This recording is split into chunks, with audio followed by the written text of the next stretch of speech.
हे बघा मित्रहो, मी आज मोगरवाडीच्या डोंगरात वरती गाया घेऊन आले. आजची परिस्थिती अशी आहे, कुठं काय मिळतंय खायला. हे बघा, आगीच्या वनव्यातून थोडंफार बचलेलं त्याच्यात गुरं जनावरं जाऊन खातात. कारण खाली पाऊस नसल्यामुळं वैरणी संपल्या. आज एवढं भयान मोठं जंगल आहे, पाऊस नसल्यामुळं ही परिस्थिती. एकही झाडाला पान नाही, कुठं पक्ष्यांना पाणी नाही किंवा अजिबात बिलकुलही ह्या रानाला काही दिसत नाही. इथं आजची परिस्थिती अशी, हेच डोंगर जर आग लागली नसते, वनावले नसते, तर ह्या जनावरांचा, वन्य प्राण्यांचा, किडा मुंगी, पशु पक्षी सगळ्यांचा उदरनिर्वाह झाला असता. ह्या भागातली लोकसंख्या नाही, त्याच्यात 10 पट इकडं ह्या भागात हे झालं असेल. ह्या एका वनव्यामुळं, एका आगीमुळं सगळ्या वन्य प्राण्यांचं, किडा मुंगी, कीटक, पक्ष्यांची पिल्लं, झाडावरची घरटी सगळी जळून खाक झालेली आहेत.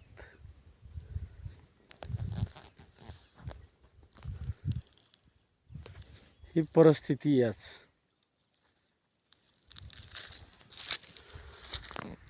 हो का, डोंगर हा पूर्ण पाभेघाट सून इकडं पार पानशेत, विंझरची धार, इकडं पाठीमागच्या बाजूला शेंगडे. ह्या परिसरात इकडं कल्याण जय. आज परिस्थिती अशी की जनावरांना खायला नसल्यामुळं आणि गावकरी सगळी लोक चिंताग्रस्त आहेत. माणसाचं काय बी होईल. प्राण्यांचं ह्या दूरवर लांबवर आमची वस्ती दिसती पलीकडे, त्या लोकांची तीच परिस्थिती आहे. खाली गाव दिसतंय, भकास गावातून बाहेर माणूस नाही. आज जर हाच पाऊस पडला असता मे महिन्यातला, जूनमधला, प्रत्येक शेतकऱ्याच्या शेतात आवतं दिसली असती. आवतं दिसून कुणाच्या तास देण्याची, भात लागवणीसाठी वावरं वाजवण्याची परिस्थिती. अजून ह्याची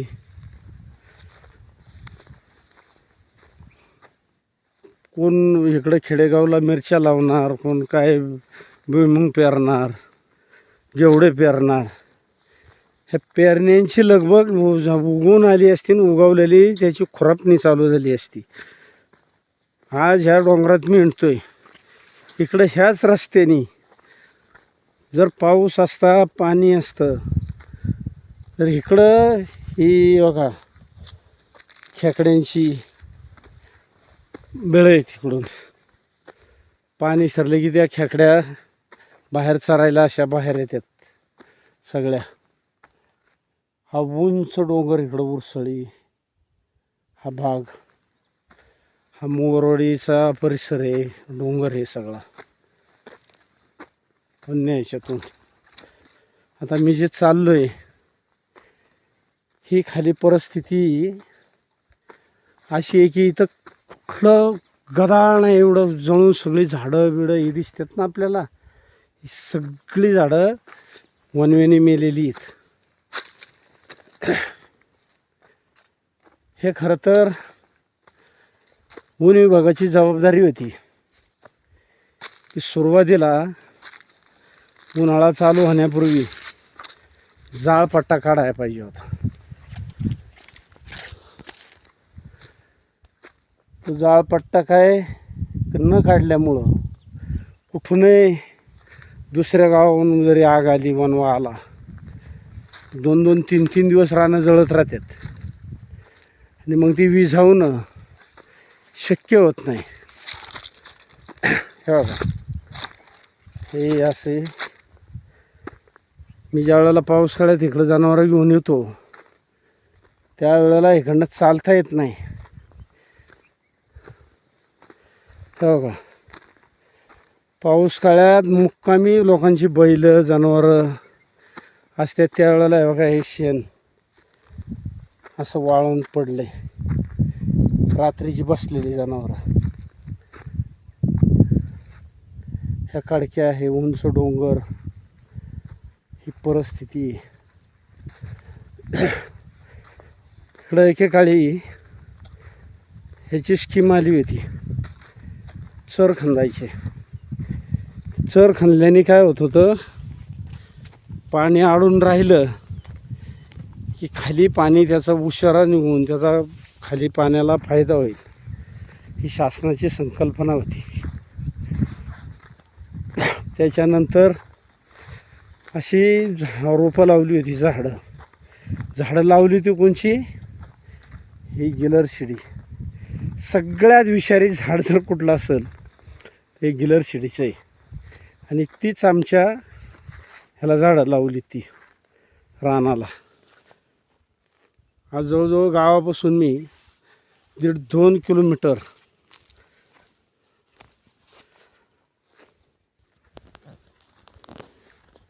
किलोमीटर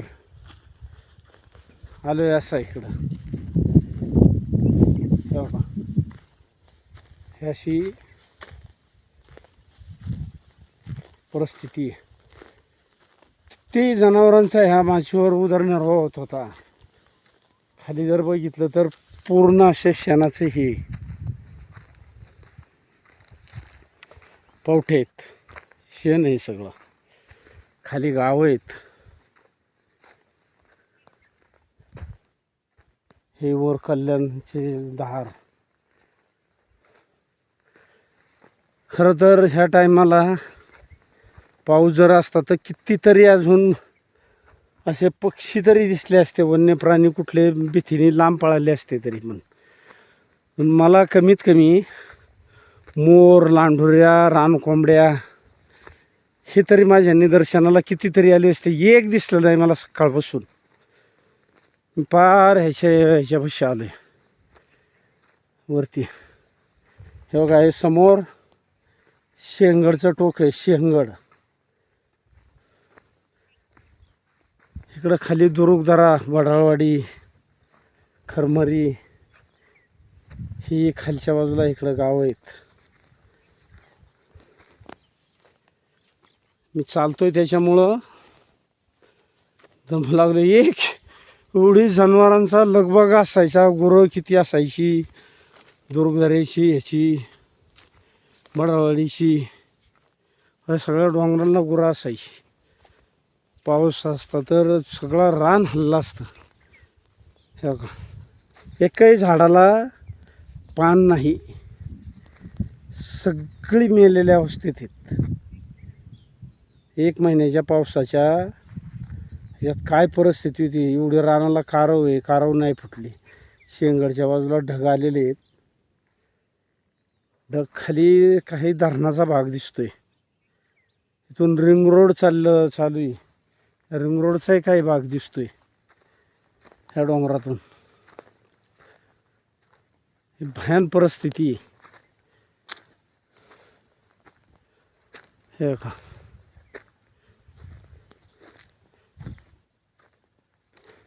हे काय,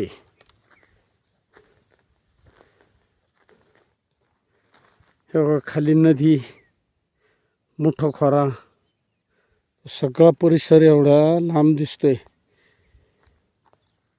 एकच गुलमोहरचं झाड आहे बडाळवाडीला खाली. एवढ्या उंचावरून ते लाल भडक दिसतंय फुललेलं. किती आनंद वाटतोय. ह्या झाडांची काय अवस्था आहे आज. जर ही जळाली नसती तर निदान त्यांना ही तरी नसती झाली, मेली तरी नसतीत. शासनाने एवढा खर्च केला आहे, इकडे खड्डे चाऱ्या मारल्यात, पाणी अडवा पाणी जिरवा हे होतं, स्कीम होती. त्या स्कीममध्ये ओंडले मोठे साऱ्या मारल्या, त्याच्या भोवतानी झाडं लावली. एक झाड वनवेनी राहिलं नाही, एक झाड. ही खरं तर आम्ही वारंवार याला मदत करत असतो वन खात्याला जाळपट्टा काढायला. त्यांनी फक्त नावाला जाळपट्ट्याचा निधी येतो, तो सुद्धा त्याचा कुठं वापर होतो माहिती नाही. हे बघा, मी आता गाया लांब सोडून आलो आहे. मला हे भकास उदास वाटते एकदम. रानात काय एकटा एखाद्या बावळाटागत हिंडतोय मी. अनेक प्राणी जनावरं पाहिजे होती, ही परिस्थिती. बघा काय अवस्था आहे. हे दसऱ्याच्या टायमाला आपण सोनं लुटतो का, हे आपटेचं झाड आहे, त्याला सोन्याचं झाड म्हणतात. हे बघा याची ही अवस्था आहे. जांभळीची झाडं ही लावलेली झाडं येतात सगळी. खाली ह्या साईडला सगळी गिलर शिडी आहे, ती खरं तर आपल्या ह्याची कामाची नसतीच ती. हो का, तर कोंडागावचा परिसर दिसतो.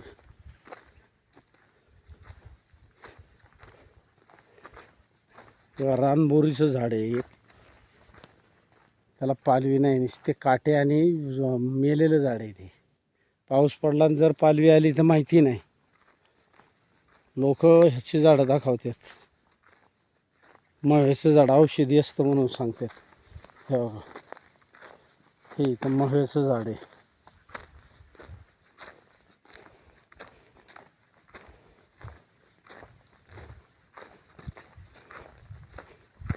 हे गिलर शिडी आणि भावा हे अत्यंत औषधी वनस्पती आहे. ही भावेचं झाड, त्याला लांब शेंगा येतात अशा हातभर, 1.5-2 फुटाच्या शेंगा असतात. हे बघा, हे मव्याचं झाड आहे.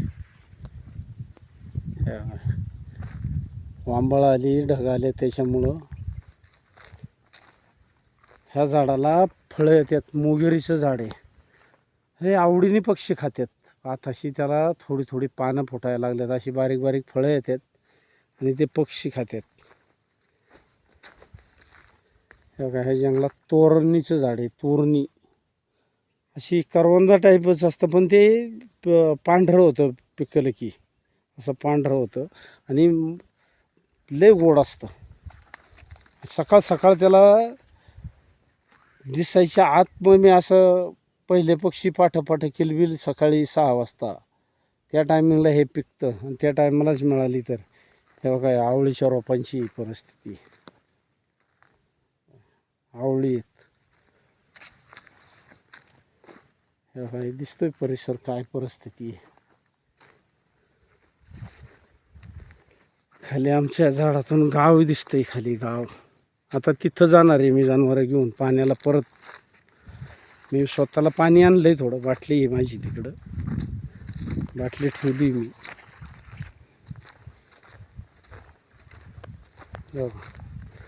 खाली आमचं गाव आहे. जवळजवळ ह्या तिथून 2 किलोमीटर तर सहज असेल, 2 किलोमीटर. आणि या शिवारात अशी मी गुरं राखायला आलो इकडं ह्या महिन्यात, मे महिन्यातच यायचो आम्ही वरती डोंगराला जूनमध्ये.